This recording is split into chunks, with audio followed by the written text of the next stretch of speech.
Vamos abrir as nossas Bíblias em Romanos, no capítulo 10.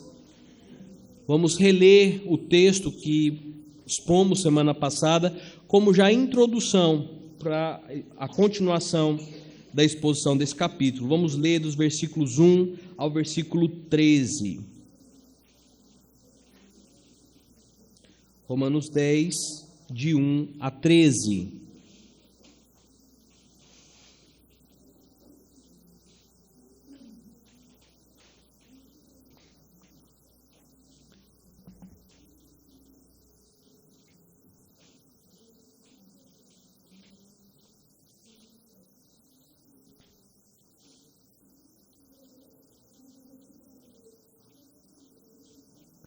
Assim diz a palavra do Senhor.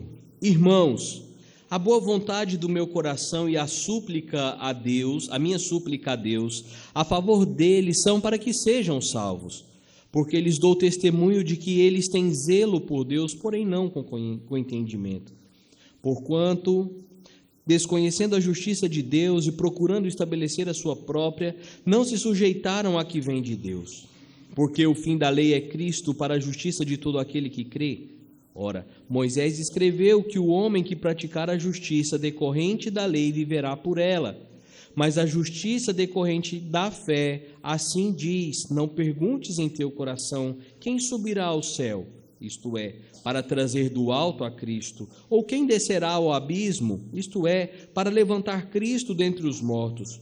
Porém, que se diz? A palavra está perto de ti, na tua boca e no teu coração, isto é, a palavra da fé que pregamos. Se com a tua boca confessares Jesus como Senhor, e em teu coração creres que Deus o ressuscitou dentre os mortos, serás salvo. Porque com o coração se crê para justiça, e com a boca se confessa a respeito da salvação. Porquanto a Escritura diz: todo aquele que nele crê não será confundido. Pois não há distinção entre judeu e grego, uma vez que o mesmo é Senhor de todos, rico para com todos os que o invocam. Porque todo aquele que invocar o nome do Senhor será salvo. Amém. Nós vamos cantar mais uma vez ao nosso Deus o cântico Porque o fim da lei é Cristo. É esse não. Hino 333. É que eu, na hora de mudar aqui a liturgia, eu não mudei o hino. Esse foi domingo passado, né? Hino 336. Louvemos ao Senhor.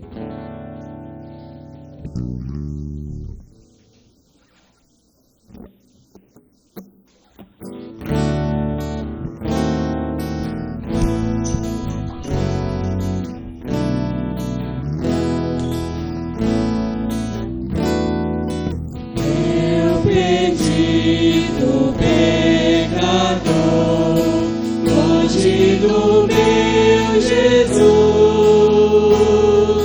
me encontrava sem vigor, a perecer sem luz. Meu estado Cristo viu, dando-me sua mão e salvar-me conseguiu da perdição. Cristo me amou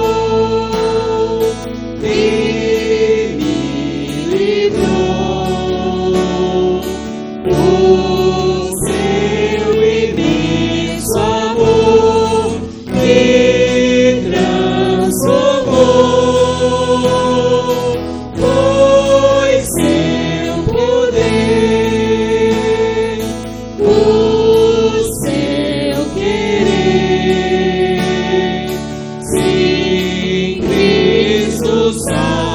Salvador me transformou, minha vida todo ser quero lhe consagrar, ao seu lado vou viver, o seu amor cantar.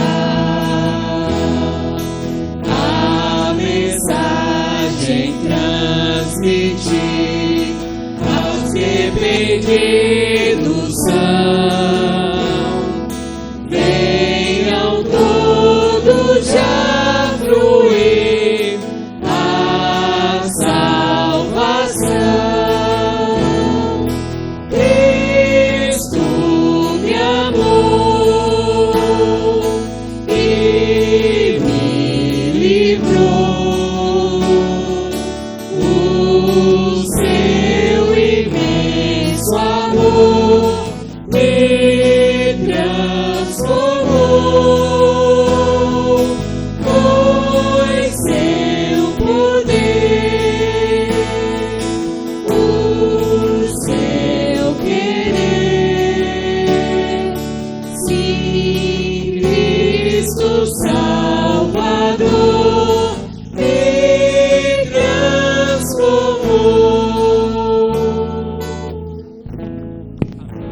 Os irmãos podem se assentar e agora sim passaremos para a exposição da palavra do Senhor. E dando então continuidade na leitura que iniciamos de forma introdutória, retomemos então a leitura de Romanos 10, a partir do versículo 13 até o versículo 21, contando que a nossa exposição será do versículo 14 em diante. Romanos 10, a partir do versículo 13, considerando o versículo 14 como porção dessa noite.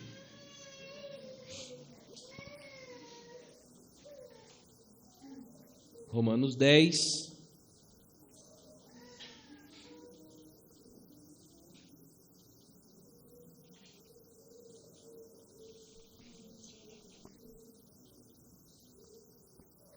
assim diz a palavra do Senhor. Versículo 13: Tendo aquele que invocar, todo aquele que invocar o nome do Senhor será salvo. Como, porém, invocarão aquele em quem não creram? E como crerão naquele de quem nada ouviram? E como ouvirão se não há quem pregue? E como pregarão se não forem enviados? Como está escrito: quão formosos são os pés do que anunciam as coisas boas. Mas nem todos obedeceram ao Evangelho. Pois Isaías diz: Senhor, quem acreditou na nossa pregação? E assim a fé vem pela pregação, e a pregação pela palavra de Cristo. Mas pergunto: porventura não ouviram? Sim, por certo. Por toda a terra se fez ouvir a sua voz e as suas palavras até os confins do mundo. Pergunto mais: porventura não terá chegado isso ao conhecimento de Israel? Moisés já dizia: eu vos porei em ciúmes com o povo que não é nação. Com gente insensata eu vos provocarei a ira. E Isaías a mais se atreve e diz: fui achado pelos que não me procuravam, revelei-me aos que não perguntavam por mim. Quanto a Israel, porém, diz: todo dia estendi as mãos a um povo rebelde e contradizente. Amém. Que o Senhor nos abençoe, nos dando o entendimento para que possamos ser cheios do Espírito Santo. Amém. Esse trecho, meus queridos irmãos, da carta de Paulo, se assemelha muito a diversas situações que enfrentamos com os nossos filhos. Quando eles fazem algumas perguntas: pai, por que o céu é azul? Mas se o céu é azul, por que o espaço é preto? E por que o espaço não tem fim? E onde começou o espaço? Perguntas que nós não encontramos respostas, mas as perguntas que aqui são feitas são claramente respondidas e de fácil acesso a nós. Mas o tema central dessa porção é exatamente a palavra de Deus. E nessa porção dos versículos 14 a 21, nós aprenderemos que a pregação é o instrumento para alcançar os eleitos. Esse é o instrumento que Deus escolheu. Nós temos testemunhos e relatos de pessoas que foram alcançadas, se dizem alcançadas, como tem um pastor muito querido, que ele diz que foi convertido ouvindo, modo de dizer, foi convertido ouvindo a música de Oséias de Paula, Eram 100 Ovelhas. Obviamente, meus irmãos, que não foi a bela voz de Oséias de Paula. Obviamente não foi a letra daquele cântico. Obviamente não foi aquele acampamento que ele ouviu. Foram pregações e pregações que foram enchendo o coração até que a gota d'água transbordou o copo. O meio pelo qual Deus alcança os perdidos, o meio pelo qual eficazmente o Senhor chama o seu povo, é pela pregação da palavra. Quando olhamos para a história de Jonas, e vemos então que Jonas é chamado, é comissionado a ir até uma cidade de ímpios, a uma cidade de pessoas impiedosas, pessoas de coração duro, vingativas, pessoas que nós desejaríamos a morte. Então ele é chamado a ir até lá e anunciar salvação àquele povo. Ele não é chamado a fazer um teatro lá. Ele não é chamado a fazer uma grande apresentação musical.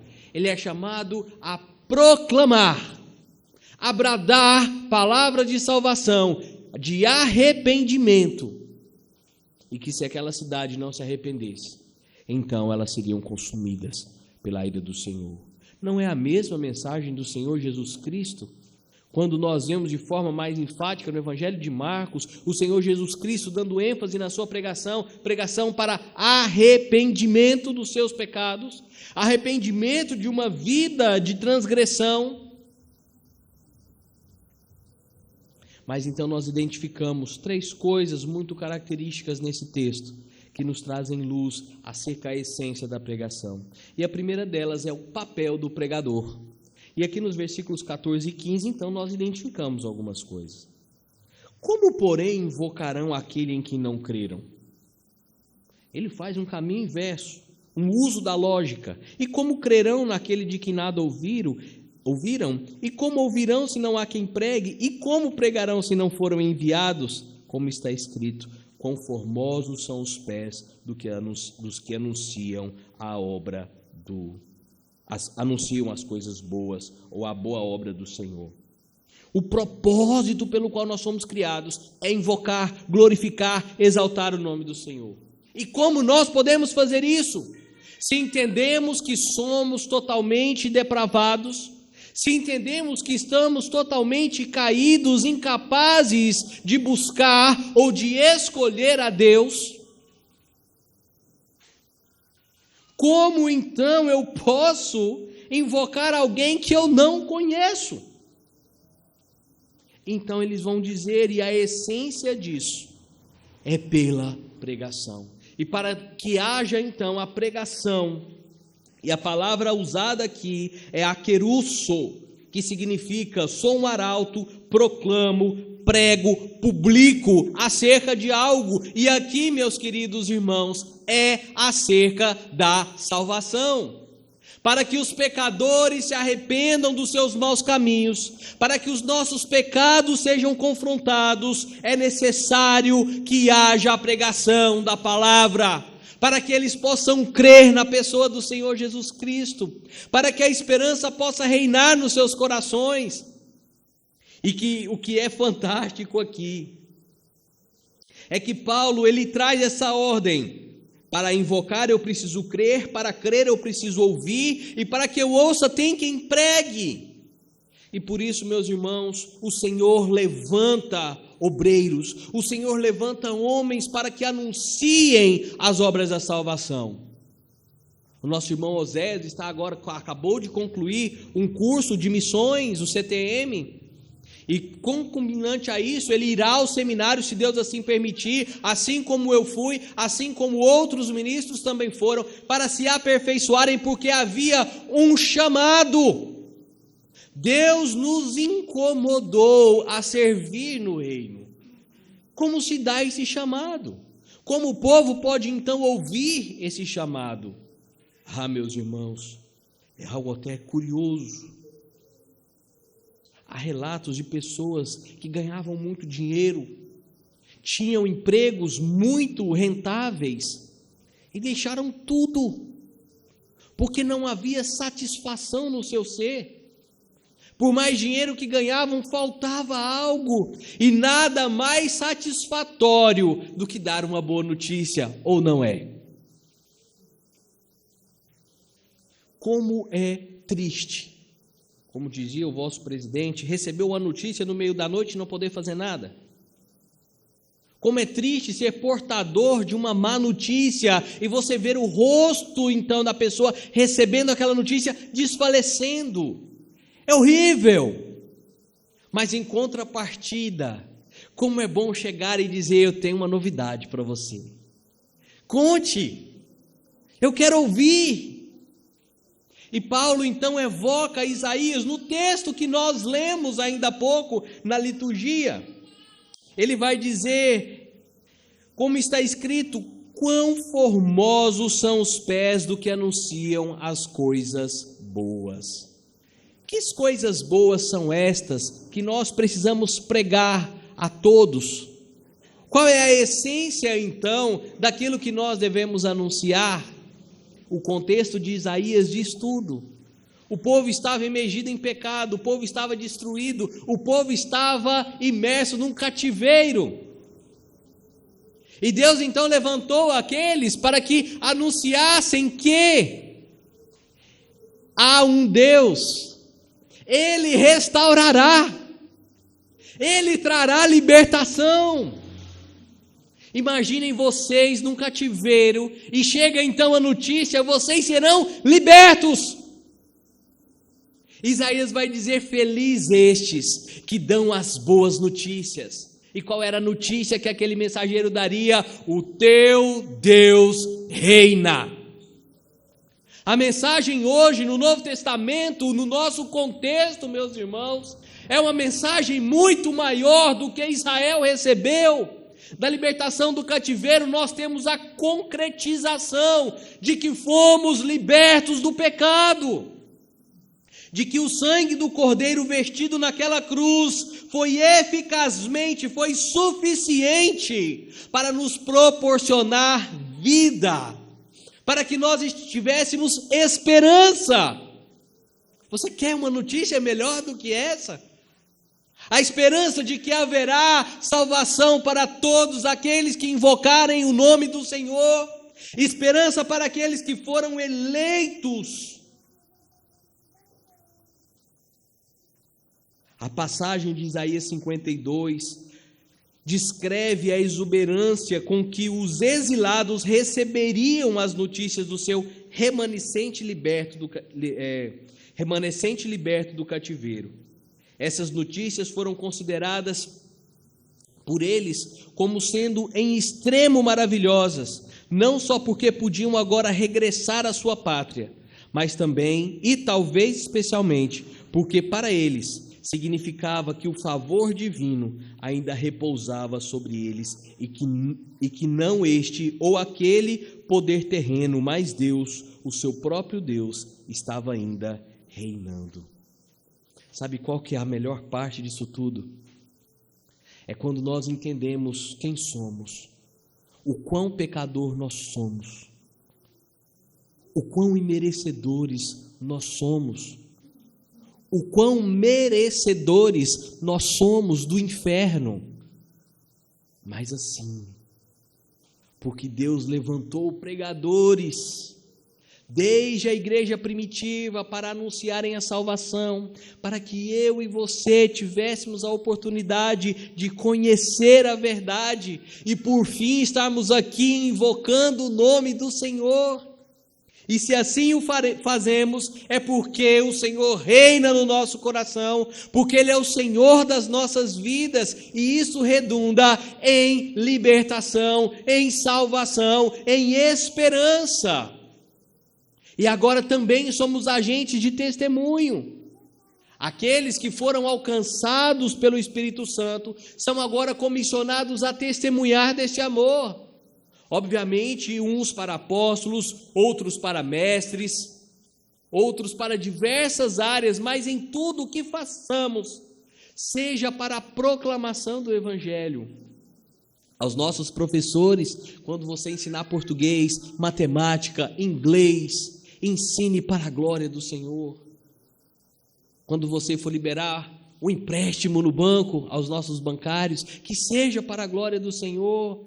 Quando for programar um código, que seja para a glória do Senhor. Se é para proteger nossa cidade, que seja para a glória do Senhor, porque fomos vocacionados em tudo a invocar, exaltar e glorificar o nome do Senhor. Por isso, meus queridos irmãos, não há dúvidas que o pregador, o portador das notícias da salvação, é um agente fundamental. Deus tem usado homens e mulheres para levar o Evangelho. Quantos testemunhos nós não encontramos de pessoas que dizem assim: aquele homem lá foi o meu pai na fé, foi ele quem me apresentou o Evangelho. Já passaram por isso? Já tiveram a grata experiência de ser um portador da mensagem da salvação? Já teve a experiência de alguém receber o Evangelho no seu coração e dizer: eu reconheço Cristo como meu único e exclusivo Salvador? A grande honra de ser o portador da mensagem de salvação é dizer que o Senhor reina sobre todos. Mas, meus queridos irmãos, obviamente que o mensageiro é uma peça importante na engrenagem. O papel do mensageiro é fundamental porque ele é o meio pelo qual aquela mensagem chegará. Já imaginaram se o rei escolhesse um mensageiro gago? Já imaginaram se o rei escolhesse um mensageiro afônico? Ou, em outra situação, se o rei escolhesse um mensageiro mudo para anunciar os seus decretos? Todos nós, com os nossos dons e talentos, fomos separados para anunciar a mensagem. E por isso, meus irmãos, por mais importante que sejamos, o nosso papel como mensageiro jamais sobrepujará a mensagem enviada. E por isso, meus irmãos, dos versículos 16 ao 18, nós vemos aqui o papel da palavra pregada. O mensageiro é um elemento, mas a essência disso tudo é o que está sendo então exposto. Versículo 16 então diz: mas nem todos obedeceram ao Evangelho, pois Isaías diz: Senhor, quem acreditou na nossa pregação? Não é triste, não é angustiante, quando nós saímos aqui em avanços evangelísticos, ou quando nós falamos do amor de Cristo para os nossos familiares, e para nós parece algo tão óbvio: Jesus me salvou, eu sou um pecador, eu não merecia, mas Ele morreu por mim, Ele me escolheu desde a eternidade, isso é um privilégio incomparável. Cristo é o meu Salvador. E falamos, e testemunhamos, e as pessoas ouvem isso como se fosse algo pueril, como se fosse algo sem sentido algum. É frustrante, meus irmãos, porque você não está ali vendendo um consórcio, você está anunciando, você está oferecendo salvação em Cristo Jesus, para que ele possa crer, para que ele possa ter a sua vida transformada. Mas próprio Isaías vai dizer: quem creu na nossa pregação? O Evangelho é para que todos os eleitos se rendam e todos os perdidos sejam indesculpáveis. O Evangelho é uma faca de dois gumes. O Evangelho é lançado com um propósito determinante de salvar ou condenar. Salvar aquele que creu pela loucura da pregação e condenar aquele que ouviu e não reconheceu o Senhor Jesus Cristo como sendo o Senhor da sua vida.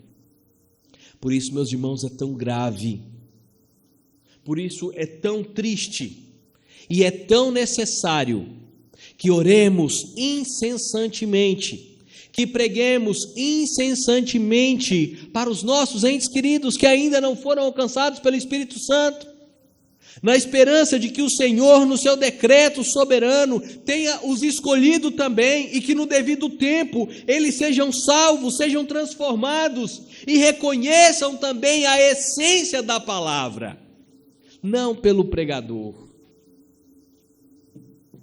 Ah, meus irmãos, é tão lindo. Eu estava lá em Salvador e o pastor Jader pregando, e ele tem uma voz de locutor. Eu falei, mas que voz bacana desse pastor. Deve ser bacana ouvi-lo cotidianamente. Eu não suporto a minha voz. Eu chego em casa, o irmão bota o áudio, eu ouço um pedacinho, vou nos pedaços que eu quero reouvir, mas eu não suporto me ouvir. E fico pensando, Senhor, tem misericórdia da igreja. E é graças a Deus que não é pelo mensageiro.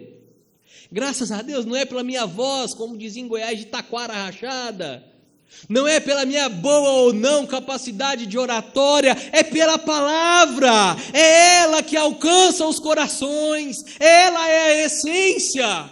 Eu sou um vaso muito frágil, que carrega algo extraordinário, que pode dissolver o indissolúvel, que pode transformar um coração de pedra em um coração pulsante pelo Senhor. É pela palavra e não por mim, graças a Deus por isso. E aquilo que falávamos pela manhã, daquele grande banner preto, que disseram que eu não podia estar lá, né? Aquele grande banner preto, com o reverendo Leonardo, não sei das quantas, como se ele fosse a mensagem infame. Que a justiça de Deus caia sobre todos estes que usurpam a autoridade do Senhor, que se colocam acima da mensagem pregada, acima da mensagem do Evangelho. A palavra é o meio para que nós venhamos a crer. E o versículo 17 então vai dizer: e assim, a fé vem pela pregação, e a pregação por meio do quê?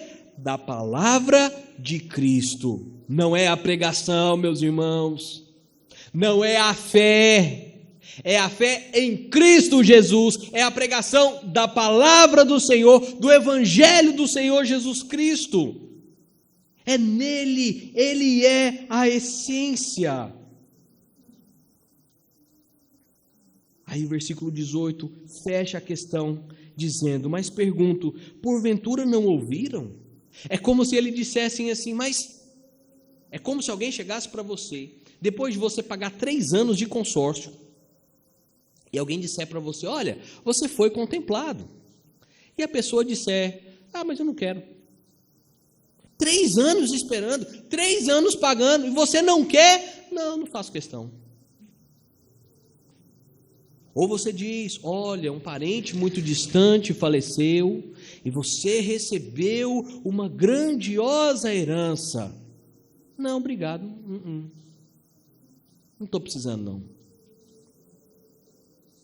Ou se você estivesse altamente enfermo, a ponto de morte, e alguém chega com a cura e diz, eis o remédio, estou bem, não preciso. A pergunta é nesse sentido, mas o que você está dizendo é que a palavra é a palavra de Deus, que a pregação contém a verdade da salvação. Como que Israel, o povo escolhido, ouviu e não quis? Eles não ouviram, eles não experimentaram, isso não é possível. E Paulo diz, sim, por certo, por toda a terra se fez ouvir a sua voz, e as tuas palavras até os confins do mundo. Todos ouviram, mas nem todos creram. Todos experimentaram, mas muitos estão no buzinaço. Muitos ouviram, mas estão aí na passeata. E particularmente, meus irmãos, eu custei a entender o que estava acontecendo. Era uma buzinação, e de repente um carro com Roberto Carlos, Nossa Senhora, Me Dê a Mão, e depois outra música religiosa, depois um paredão. O que está acontecendo? É velório, é festa, é procissão. Nem todos vão aceitar, nem todos vão se render, mas todo eleito que ouvir a palavra do Senhor, a verdadeira e genuína palavra pregada, ele se renderá ao chamado eficaz. Ele se prostrará aos joelhos e renderá que Cristo é o Salvador. No intervalo do treinamento, eu fui almoçar com as irmãs lá de uma cidadezinha ali perto de Lauro de Freitas. E andamos e não achávamos o restaurante. E então achamos uma galeria. Passamos na porta de uma churrascaria, mas estava vazia a churrascaria. Eu disse para elas: minhas irmãs, churrascaria vazia, vamos mais um pouco. E achamos uma galeria, um lugarzinho que ninguém dava nada por nada, uma portinha. Lá vem eu com o recibo presbítero Ludinei, só o recibozinho escrito à mão. Simples lugar. E aí a gente estava saindo, começou a chegar mais gente. Eu falei: o povo fugiu do outro restaurante, vamos ficar aqui mesmo. O povo voltou, acabou voltando e a gente ficou lá no restaurante. Almoçamos, a comida muito saborosa, conversando lá com as irmãs da igreja do reverendo Ronaldo, que foi pastor outrora em Ipirá.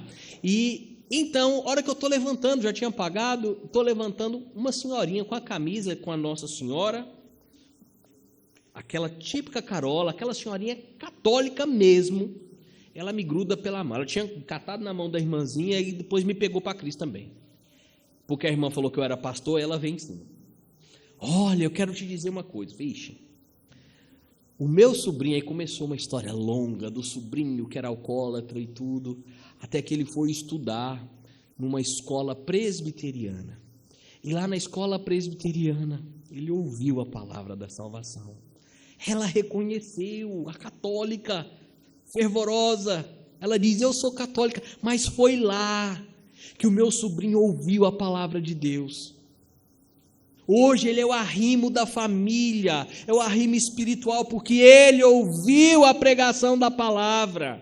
Essa palavra, meus irmãos, pregada por quem quer que seja, sendo a palavra de Deus, ela transforma, ela é viva e eficaz, mas nem todos se renderão a ela, nem todos se chegarão. E para isso, essa palavra que chama com prestígio o mensageiro, essa palavra que é lançada através da pregação do Evangelho, ela também tem o papel de exortar o povo. Então vem os versículos 19 ao 21. Pergunto mais: porventura terá chegado isso ao conhecimento de Israel? Ele continuando o seu raciocínio. Então Paulo clama por Moisés e diz: eu vos porei em ciúme com um povo que não é nação, com gente insensata, eu vos provocarei a ira. O momento em que Moisés então exortava o povo quanto à idolatria e advertia que o Senhor viria com juízo e colocaria o povo, quando ele fala esse povo sem nação, colocaria o povo sobre a massa, para que fossem perseguidos, para que sofressem o opróbrio do mundo, porque estavam rejeitando a palavra do Senhor, porque rejeitavam a sua lei. O povo não só ouviu, como negligenciou aquilo que fora dado. E lá em Deuteronômio 32, 21, ele diz: a zelos me provocaram com aquilo que não é Deus, com seus ídolos me provocaram a ira. Portanto, eu vos provocarei a zelos com aqueles que não é povo, com a louca nação o despertarei a ira. Era a consequência do pecado do povo. Deuteronômio, meus irmãos, é a palavra para a nova geração. Lembrem-se que o povo passou 40 anos no deserto, e o livro do Êxodo é a narrativa disso, e tudo que Moisés ensinou ao povo por meio do Senhor. E aquele povo dos 40 anos, aconteceu o que com eles? O que lhes foram privado? De experimentar a terra prometida. Eles não chegaram lá. Morreu tudo. Agora era uma nova geração. E a essa geração está sendo então a advertência. Não é de uso, mas o reverendo Hernandes Dias Lopes tem uma máxima que diz: os meus avós, parafraseando, os meus avós foram mais crentes que os meus pais. Os meus pais foram mais crentes que eu. E eu sou mais crente que os meus filhos. Sabe o que isso significa? Uma curva de declínio espiritual horrível. Como nós temos ensinado os nossos filhos acerca da palavra de Deus? Como nós temos experimentado e transmitido aos nossos filhos a importância da palavra da salvação? Amanhã os nossos filhos estarão na UFES. Amanhã os nossos filhos estarão no IFP baiano. Amanhã os nossos filhos estarão à mercê desse mundo tenebroso. E que armas nós demos aos nossos filhos para que eles lutem contra Satanás? Como nós preparamos os nossos filhos? Qual a exortação nós demos? O nosso gosto? Ou aquilo que a palavra prescreve? Porque a consequência é gravíssima. Então vem o versículo 20 dizendo: e Isaías a mais se atreve e diz: fui achado pelos que não me procuravam, revelei-me aos que não perguntavam por mim. Quanto a Israel, porém, diz: todo dia estendi a mão a um povo rebelde e contradizente. O povo, meus irmãos, é um povo rebelde. Que povo é esse? Eu e você. Esse é o povo rebelde, cujo qual Isaías profetizou há tanto tempo atrás. Lá em Isaías 64, a partir do versículo 1, diz assim: fui buscado pelos que não perguntavam por mim, fui achado por aqueles que não me buscavam. A um povo que não se chamava o meu nome, e eu disse: eis-me aqui, eis-me aqui. Estendi as mãos todo dia a um povo rebelde, que anda por caminho que não é bom, seguindo os seus próprios pensamentos. Povo que de contínuo me irrita abertamente, sacrificando em jardins e queimando incenso sobre altares de tijolos. Lemos ainda há pouco. Que mora entre as sepulturas e passa as noites em lugares misteriosos. Que come carne de porco e tem no seu prato ensopado de carne abominável. O povo que diz: fica onde estás, não te chegues a mim, porque sou mais santo do que tu. Eis no meu nariz como fumaça de fogo que arde todo dia. Eis que está escrito diante de mim, não me calarei, mas eu pagarei, vingar-me-ei totalmente das vossas iniquidades, e juntamente das iniquidades de vossos pais, diz o Senhor, os quais queimaram incenso nos montes e me afrontaram nos outeiros. Pelo que eu vos medirei totalmente a paga devida às suas obras antigas. Isso é o que aguarda, meus irmãos, aqueles que são impenitentes, aqueles que são incorrigíveis. Nós pregamos, ouvimos, somos exortados todos os domingos e mesmo assim continuamos pecando. Se não fosse o amor extraordinário do Senhor, se não fosse a justiça de Deus sendo contemplada no sacrifício de Cristo Jesus, o que restaria a nós, senão a perdição eterna? Se não fosse esse amor tão extraordinário, que oferece por nós a palavra do Senhor, onde nós estaríamos? É por isso que temos que ser gratos, porque Deus levanta quem pregue. Temos que ser gratos porque Deus levantou a sua palavra e a nós foi dada completa e perfeita, para que soubéssemos qual é a verdade, soubéssemos qual é a vontade do Senhor a nós. E essa mesma palavra revelada é aquela que nos exorta todos os dias, porque a pregação da palavra é o instrumento para que nós eleitos sejamos salvos. para que nós eleitos tenhamos uma vida ilibada diante do Senhor, para que os nossos filhos cresçam ouvindo acerca desse evangelho,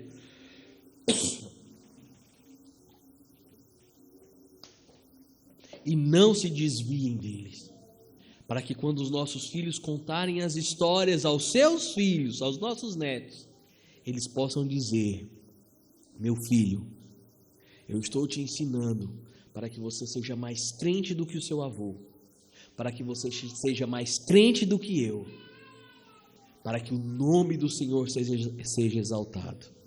Que o Senhor possa então, através da sua palavra, através da pregação da palavra, transformar os nossos seres, para que sejamos aptos, perfeitos adoradores, para exaltar e glorificar o seu santo nome. Que Ele tenha misericórdia de nós. Amém.